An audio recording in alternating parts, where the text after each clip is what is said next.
Assalamualaikum warahmatullahi wabarakatuh. Alhamdulillahi rabbil alamin. Wabihi nasta'inu ala umurid dunya waddin. Wassalatu wassalamu ala ashrafil anbiya'i wal mursalin Sayyidina Muhammadin wa ala alihi wa sahbihi ajma'in. Amma ba'du. Jamaah channel YouTube Yayasan Al-Burdah, semoga kita semua selalu dijaga dan dilindungi oleh Allah Subhanahu wa taala. Amin ya rabbal alamin. Dalam kesempatan yang sangat mulia ini, kami akan mengangkat satu tema tentang jima, atau kita kenal dengan hubungan badan antara suami dengan istri. Hubungan yang telah disahkan oleh agama melalui hubungan pernikahan, melalui jalur akad pernikahan. Maka dalam kesempatan yang mulia ini, maka kita akan kupas bagaimana adabnya, bagaimana tata keramanya di dalam berhubungan badan, di dalam berjima, di dalam melakukan hubungan intim dengan pasangan kita, dengan suami atau istri kita.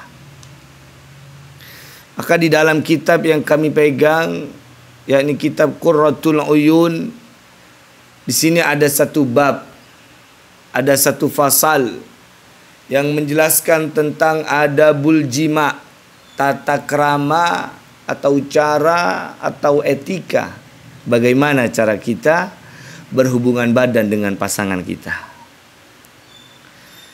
Adab pertama yang diajarkan di dalam kitab ini bahwasanya anna min adabil jima alla yujami ar-rajulu zaujatahu wa hiya fi siyabiha hatta tanza'aha kullaha.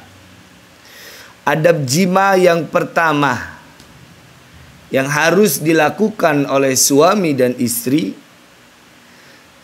yang diajarkan oleh ulama di dalam kitab ini, bahwa suami dan istri tidak boleh mengenakan satu helai kain pun, satu helai baju pun yang masih menempel pada tubuhnya.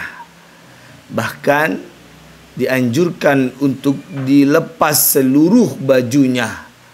Jadi yang laki lepas semuanya, bajunya dilepas, celananya dilepas. Begitu juga dengan yang perempuan. Yang pakai daster, dasternya dilepas. Yang pakai gamis, gamisnya dilepas. Semuanya dilepas, jangan ada yang disisakan di dalam tubuhnya. Kemudian wa tadkhulu ma'ahu fi lihafin wahidin. Dan ketika melakukan hubungan badan, jangan diablak begitu aja. Jangan terbuka begitu saja, tapi tutupi dengan selimut. Jadi pasangan suami dan istri ini ada di dalam selimut. Mereka melakukan hubungan badan ada di dalam selimut dalam keadaan tidak memakai busana satu sama lain, baik suami ataupun istrinya. Karena hal ini berdasarkan hadis dari Nabi Muhammad sallallahu alaihi wasallam, bahwasanya beliau bersabda, "Idza jama'a ahadukum fala yatajarradani tajarrudal himaraini." Apabila salah seorang dari kalian ingin melakukan hubungan badan, ingin kumpul dengan istrinya, maka fala yatajarradan, jangan telanjang bulat. Tajarrudal himaraini, seperti telanjangnya dua keledai. Jadi kalau kita berhubungan badan, janganlah hubungan badan dengan telanjang bulat, tidak ditutupi dengan selimut seperti telanjangnya keledai. Ya, jangan demikian. Seperti telanjangnya sapi, telanjangnya kambing, telanjangnya ayam, jangan. Tapi kita berhubungan badan haruslah ditutupi fi lihafin wahid, di dalam satu selimut, dengan tidak memakai satu helai baju pun, satu helai pakaian pun yang menempel pada tubuhnya. Dan juga Nabi Muhammad sallallahu alaihi wasallam ketika sedang melakukan hubungan jima, ketika melakukan hubungan badan, beliau Nabi Muhammad sallallahu alaihi wasallam yughatti ra'sahu wa yaghuddu sautahu. Beliau menutup kepalanya dan juga melirihkan suaranya, dan berkata kepada istrinya, alaiki bis sakinah, tenanglah kalian. Nah, ini juga yang diajarkan oleh Nabi Muhammad sallallahu alaihi wasallam. Selain berhubungan badan, kita tidak diperbolehkan untuk telanjang, tidak ada penutup satu selimut pun. Juga diajarkan untuk tidak membangun komunikasi antara suami dengan istri pada saat menjalin hubungan badan, pada saat dia sedang melakukan hubungan badan.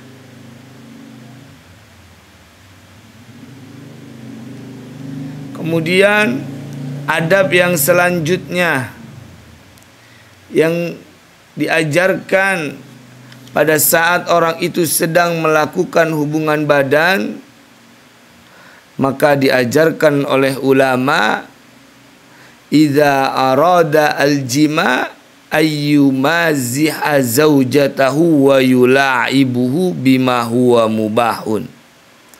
Yakni bersenda gurau dengan istrinya, bermain-main dengan istrinya yang memang itu diperbolehkan oleh syariat. Di dalam hubungan badan, para jamaah, tidak hanya kita langsung nempel, naik,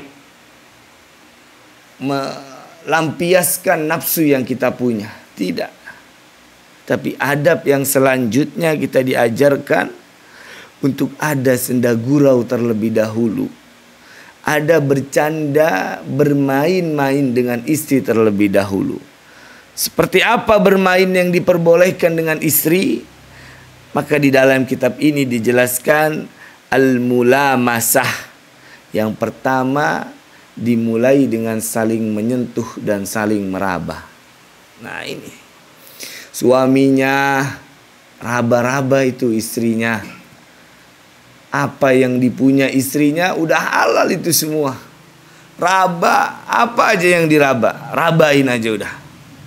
Begitu juga dengan istrinya, raba, ya, sentuh itu semua yang ada pada tubuh laki-lakinya, yang ada pada tubuh suaminya. Saling melakukan sentuh menyentuh satu sama lain.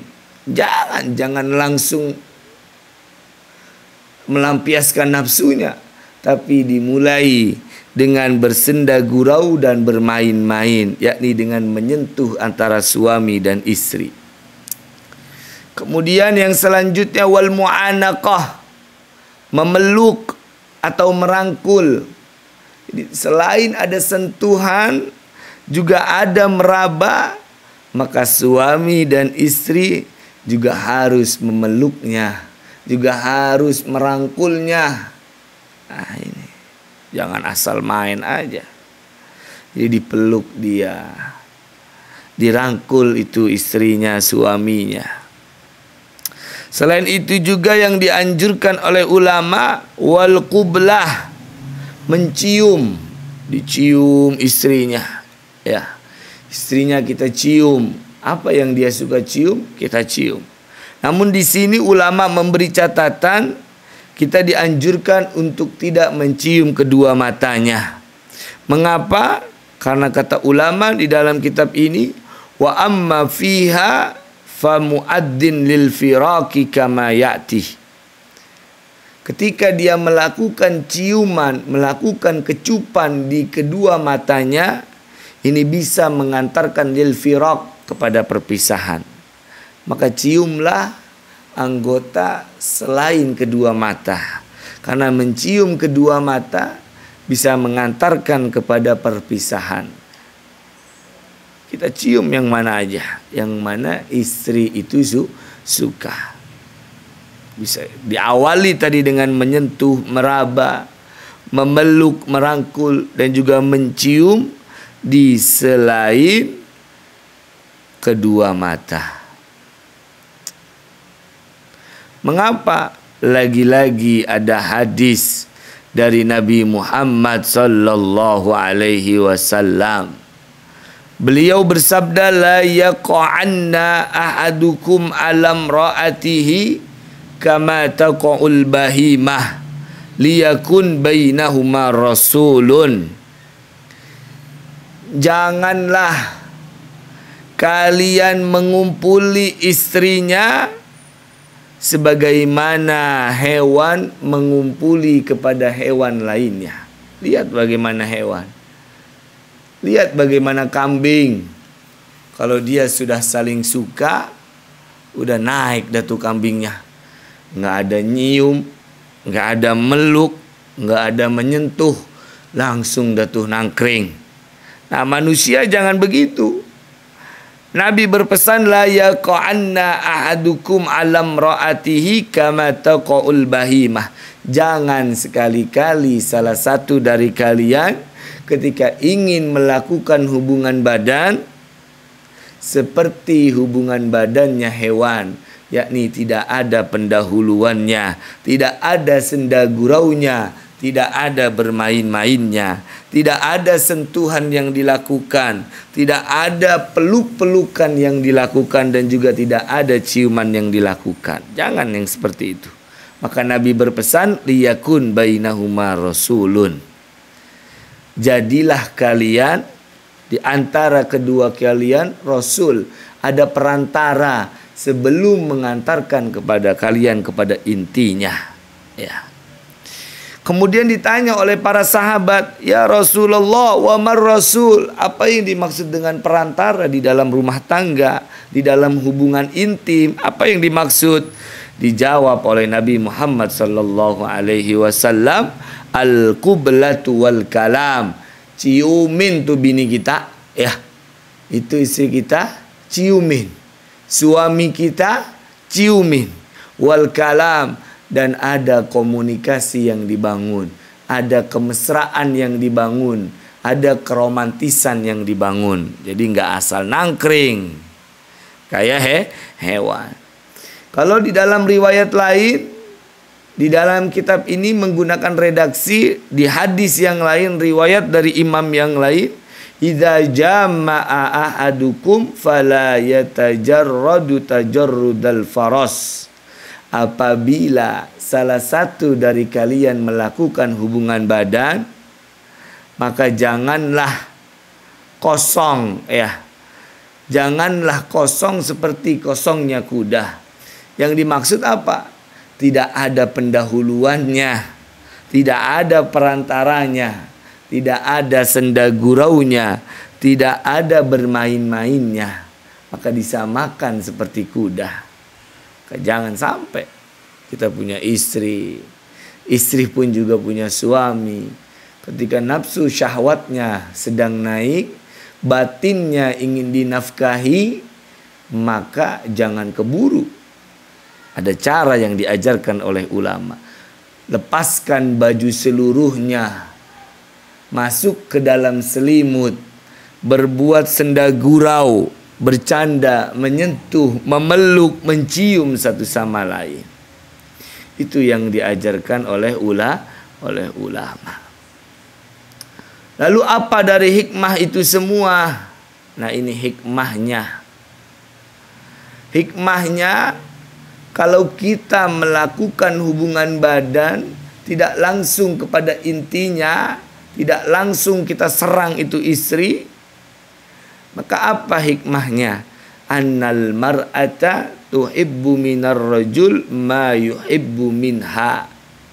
Bahwasanya seorang istri dia menyukai kepada suami apa yang disukai oleh suaminya dari istrinya. Ya, jadi hikmahnya itu timbul rasa suka satu sama lain yang ada di pihak istri ataupun yang ada di pihak suami. Jadi akan timbul kesukaan. Suaminya suka, begitu juga dengan istrinya dia akan suka.